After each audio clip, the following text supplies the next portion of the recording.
All right, well, let's go ahead and get started. Welcome to spring. If any of you if anybody's been doing meditative practices or anything, you really notice that spring has come. You're starting to feel a little antsy, you want to get outside. Yeah, it's like, wow, let's go do something. And it's not yet. It's a really good opportunity, going with today's reading, to recognize that is coming, but it's not really here yet. And so it's kind of that, okay, well, let's just kind of get warmed up, and I like to use the metaphor of exercise.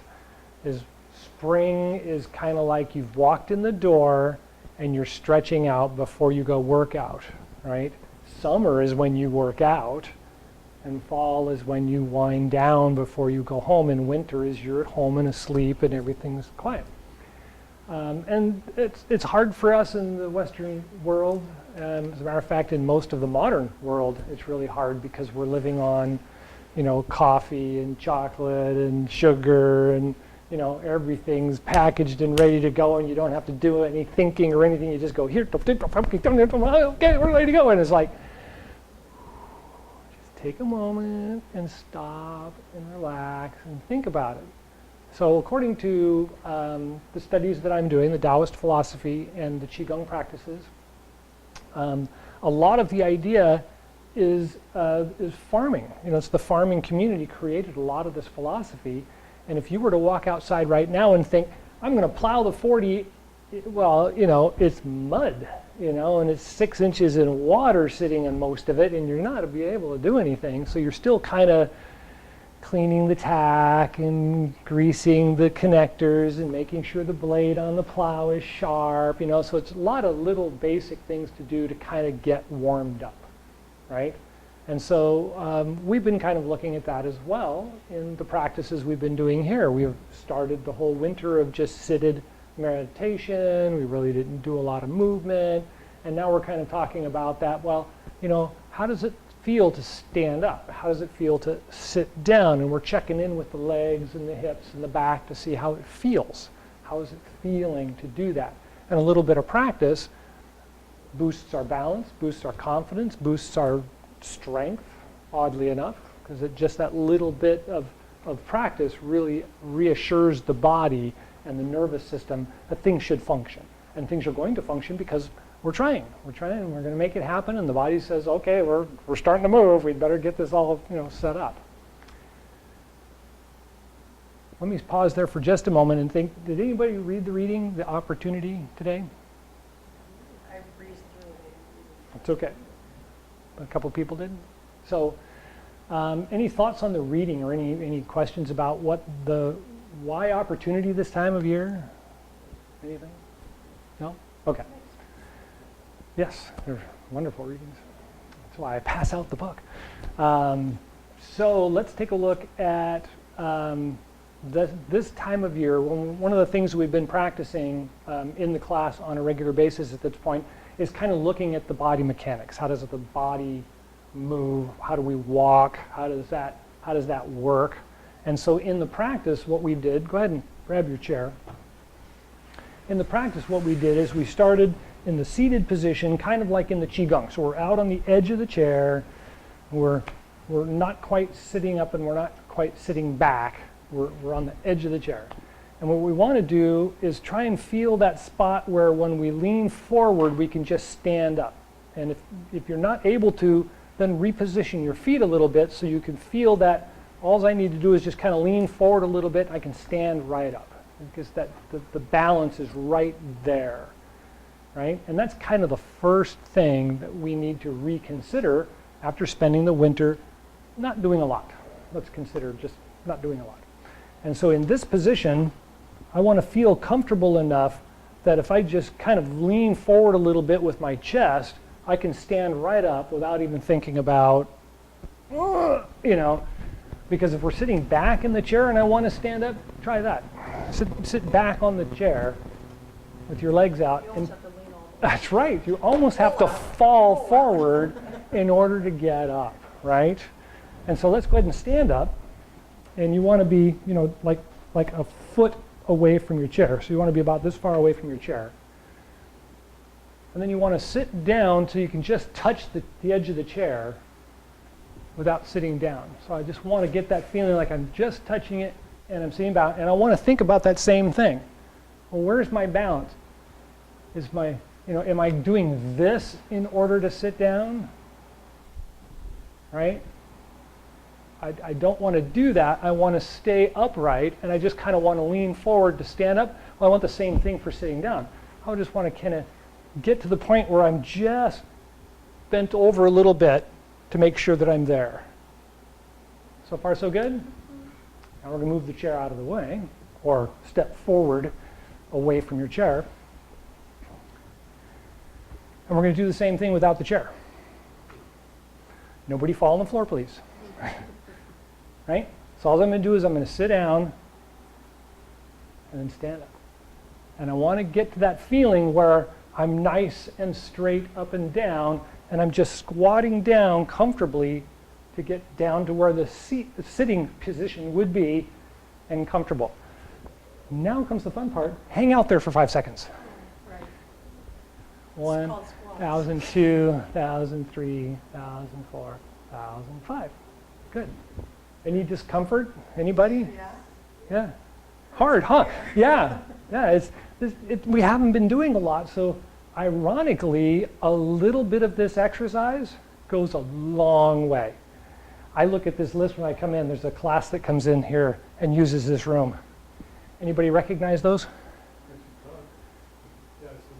Exercise. Those are all exercise, right? Jumping jacks, wise pies, push-ups. Yes, it's all the exercise list. And that's, yeah, it's all there. Somebody uses this room and they do exercises for different people. But as we get older, we actually don't need to do as many exercises. We need to do quality exercises. So one of the things that I try to teach people when we do Tai Chi, and we're going to kind of talk more about Tai Chi in the class today because that's the moving Chi Gung exercises, is more like walking, right? How do we walk? How do we balance? Everybody knows pretty much how to walk, right? We have to walk everywhere, and we're usually walking nose out, head forward, just plowing through. But in Tai Chi, we want to be aware of every step. We want to know where the foot is, we want to know where the body is, we want to know where the balance is. And so we get more comfortable by actually slowing down, bending down, and stepping out and feeling the step. Forward or backward, doesn't really matter once you get the practice together, right? So the mechanics of the body. General mechanics of the body states the knee should roll over the toes. If I walk this way with my foot, I'm assured the body mechanics is going to work. If I go like this every time I step, I'm going to have problems. If I do this every time I step, I'm going to have problems, right? So put your foot out like you're going to step over it and just roll your knee directly out to your toe so your foot disappears underneath your knee. Now we're going to do the same thing we just did. We're going to roll out to it and pick up the back foot and just hover there for a second and come back. Same thing, go forward and then come back.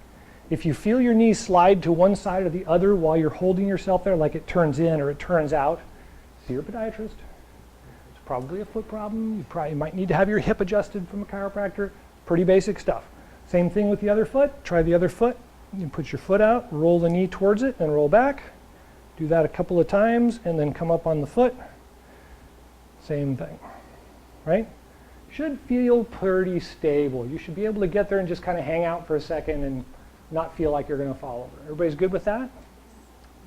Excellent. That's the basic mechanics of walking. I can't stress this enough.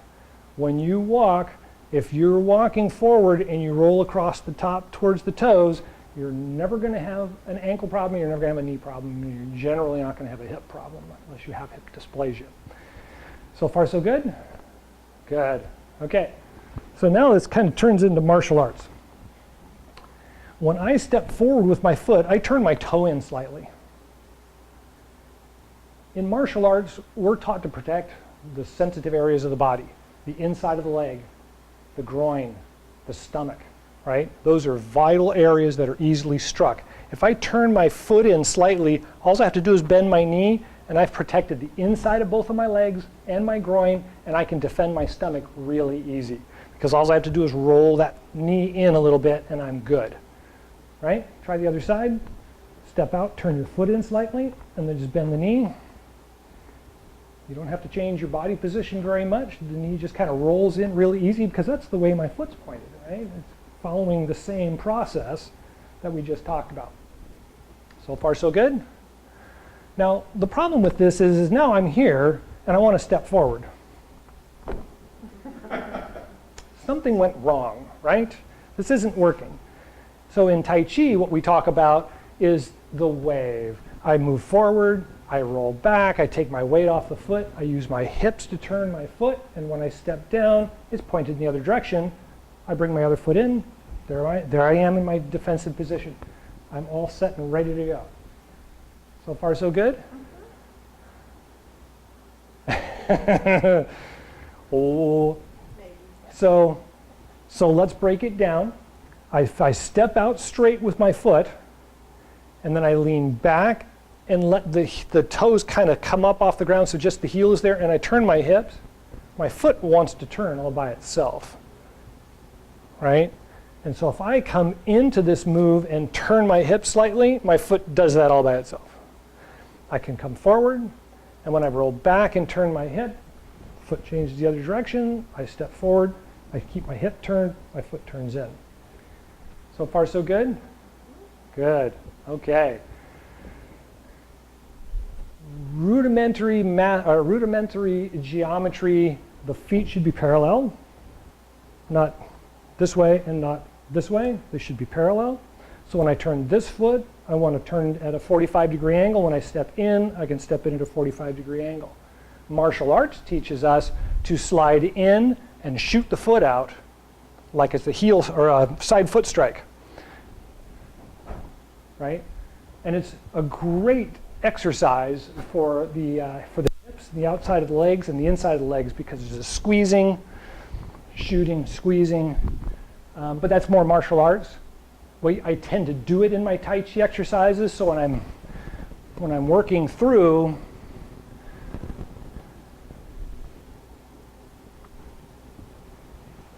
see, I pulled my foot in together and then slid it out and then came out. And so you'll see that I just kind of tie it into everything.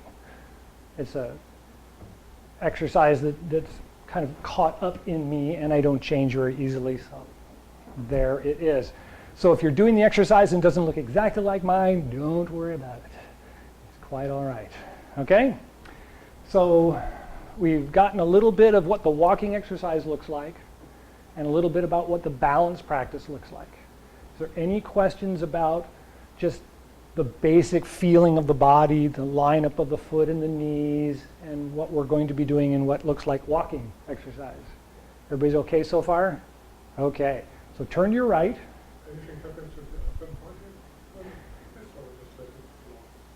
Right. Irish dance. You know what Irish? Yeah, you know what Irish dance, fire and ice, right? Right now we're very, very calm up top, and the bottom's going to be doing all the work. And so there's coals down there, and we're going to be jumping on the coals, but the hands are going to be nice and quiet right now. Okay? So start in a standing position with one leg forward. Take a look at your feet and make sure they're both parallel or pointed in the same direction. And then we're going to face front. So all I'm going to do is I'm going to kind of sit down a little bit and turn my hips. So now my hips are faced in the way I want to go, even though my feet are kind of pointed off that way. And you'll feel a little resistance in the knees and in the hips, but it should feel fairly relaxed. So I'm going to roll forward and roll back. We want to get nice and smooth feeling. Forward and back. And forward and back.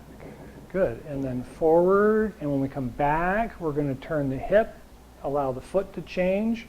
And then we're going to step forward. And then look down and see if your feet are parallel. Should both be still pointed in the same direction. And then sink in a little bit so that your hips are pointed in the direction you want to go, and roll back and forward, roll back and roll forward, and then this time roll back, turn the hips, let the foot switch, and then come in with the back foot, and come forward. Good. And then switch, and step in, and switch, and step in, and switch.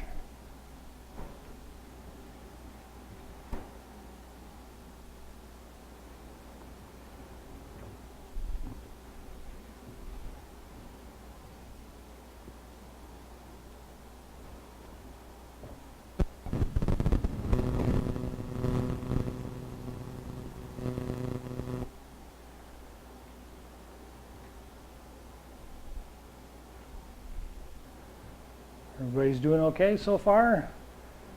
I hear one loud clomping on the ground. Should be a nice floating feeling, nice gentle contact with the ground. You want to feel the movement in the feet and in the body. Good, and stop. All right, return to your positions. So that is kind of like the startup exercise that most of the Tai Chi people will teach you. It's loading and unloading, it's balanced, it's empty, it's full. I mean, there's a whole bunch of technique things that tie into that practice, but it seems like all we're doing is this funny walk, right? And yet, there's this tie into how we feel balanced and how we feel coordinated. One of the tie-ins to this, to martial arts, is that this position is actually very much like a tripod, right? If I'm standing this way, I'm very weak this way and this way, but side to side, I'm great, right? I'm not going to have a lot of problem. If I move my feet in line this way, I'm great forward and backwards now, but my side to side is really dangerous. But if I turn my foot slightly, all of a sudden that goes this way. And that one could be stationary, could be this way, could be this way. It could go almost any way I want, but if I'm thinking that's a tripod, now I'm good this way and this way. I can catch myself in almost any direction, and there's not really anything that's going to throw me off without a lot of effort. I mean, someone's got to apply a lot of effort. And so that's something just to kind of throw in the back, is that the balance work in this exercise is designed in stability. Because if I am doing my Tai Chi movements, what am I supposed to do next? Well, I got to go that way next. So I've got to be able to go from this position, not this position, and try and get there, right? I don't want to be out of balance and try to get to a balanced position. I want to be balanced to balance. Okay, any questions about that? I'm having way too much fun. Okay, so now we're going to get the arms involved. So the upper body really does follow the flow of the feet. I separate the two out because it's really complicated to try and get somebody to walk and move their arms at the same time. It's kind of like walking and chewing gum, or reading and focusing on something else. I mean, you can't really do two things at once. Not until you've had a little practice. So, how do the hands move? Well, when we do Chi Gung, we know that when we inhale, the chest opens, the shoulders come back, and the arms spread slightly. And so let's put our hands out like this. And when I inhale, they automatically come apart because I'm lifting up my chest, I'm opening up my shoulders. Right? So I'm not having to move my arms. All I'm doing is opening my chest and then closing my chest, and my arms are following along. I'm not actually doing this, right? That's separating my arm from my shoulder. I'm just moving my shoulder, and my arm is going along for the ride.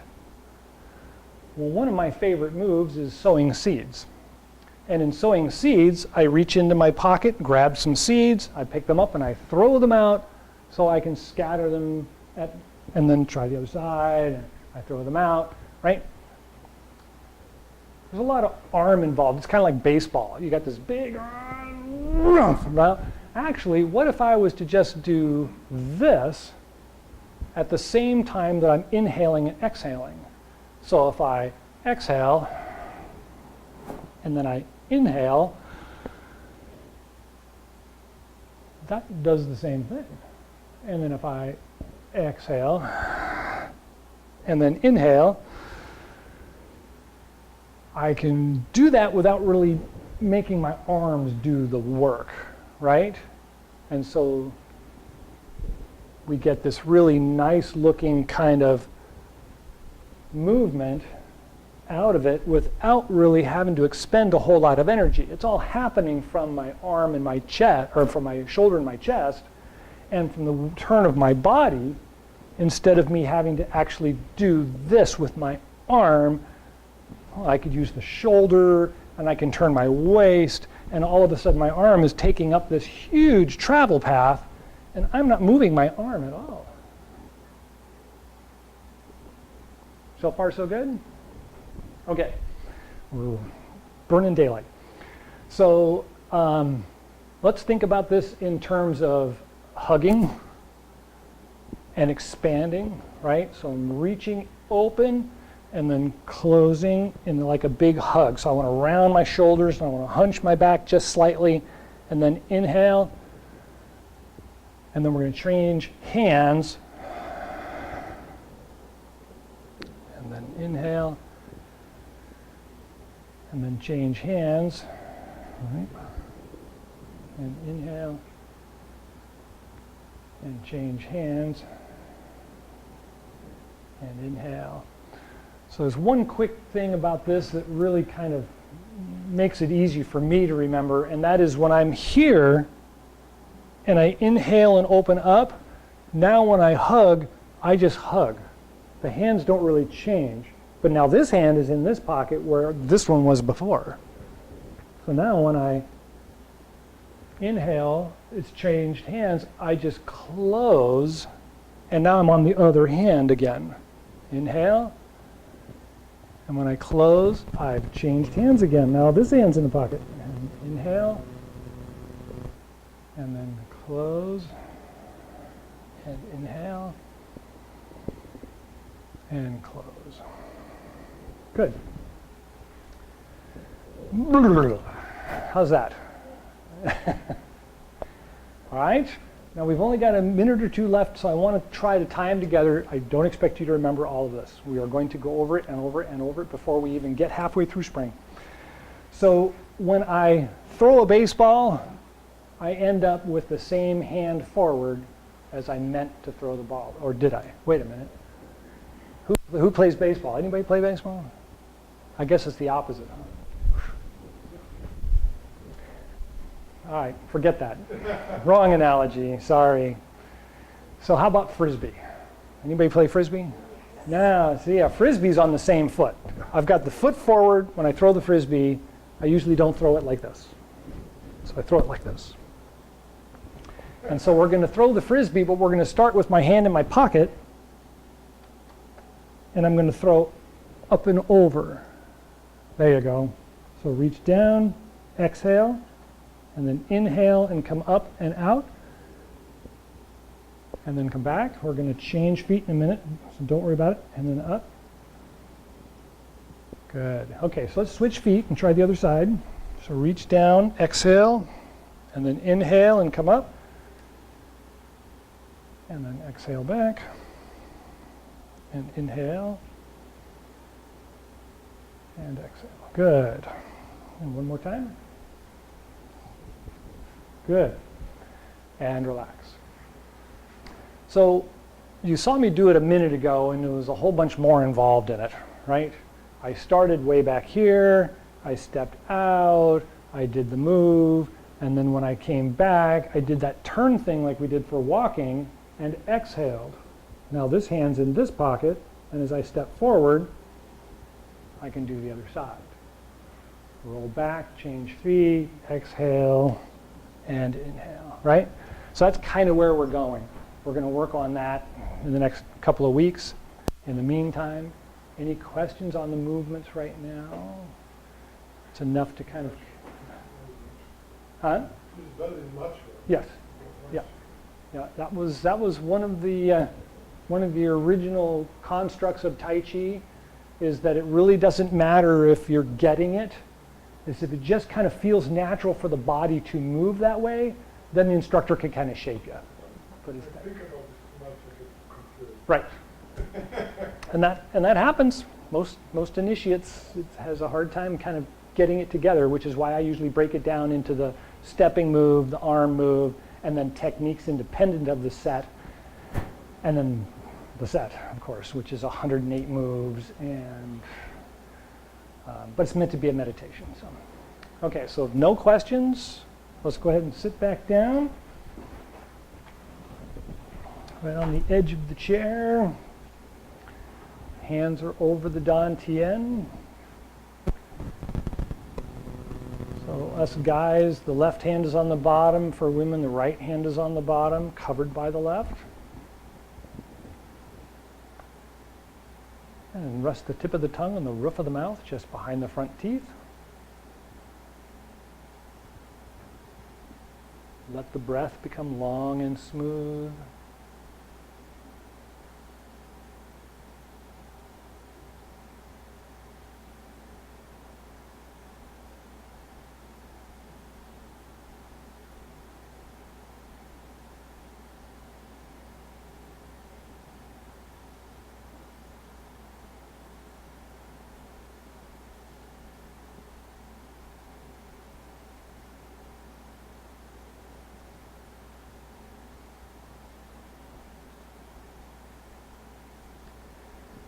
And then when you're ready, we're going to circle the abdomen with the hands. Inhale on the way up, and then exhale on the way down, clockwise to start with, 3 times.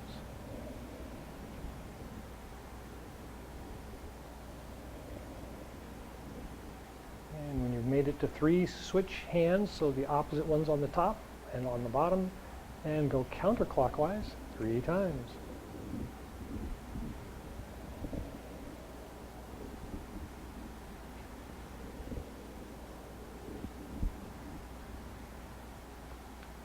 Hands return to the original position.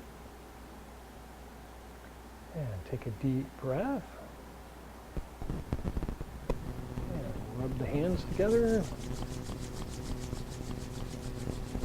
And massage the face with both hands 3 times.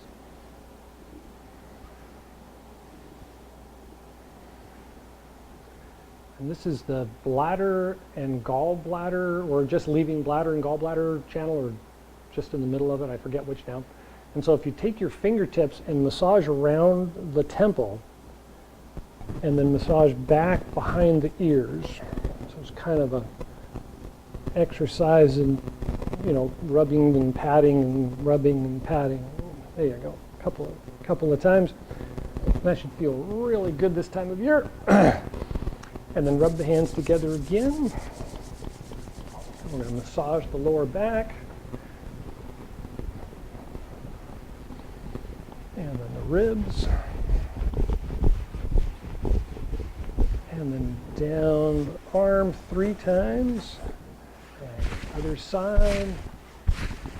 And down the legs. And because it's the bladder and gallbladder channel, down the side of the legs. Okay. Any thoughts? No? Okay. Let's go ahead and do the closing exercise. Huan Chi Gung starts in the standing position.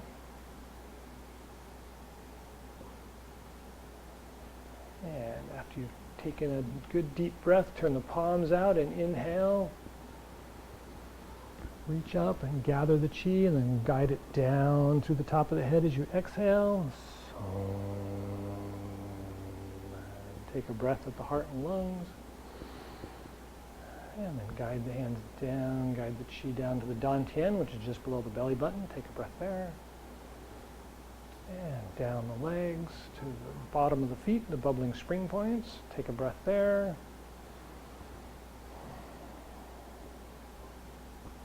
And just take one more breath.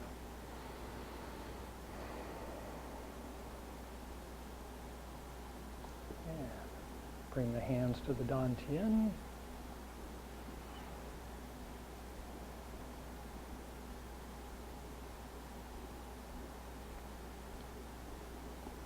All right. Thank you for coming. Enjoy the rest of the day.